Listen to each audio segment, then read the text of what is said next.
তো বন্ধুরা এই দেখো, এটা আমার জন্য একটা জিনিস নিয়েছি মিশো থেকে, মিশো অ্যাপ থেকে। তো এটা একটা কোম্পানির মাল আর কি,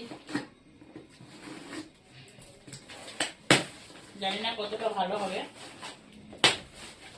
ভালো হলে রাখবো, না এটা রিটার্ন করবো, আগে থাকতেই করেছি।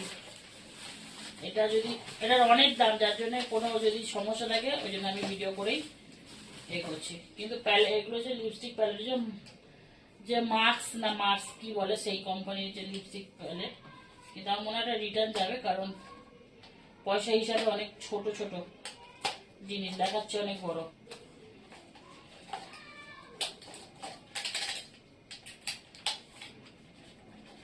আচ্ছা, এইভাবে এখন খোলা যাচ্ছে না, বেকারে। দেখো দুটো প্যালেট এসছে, এই যে মানে এই যে কালার মিক্সিং করে লিপস্টিক, যে কোনো কালারের লিপস্টিক বানাতে পারো। তো সেই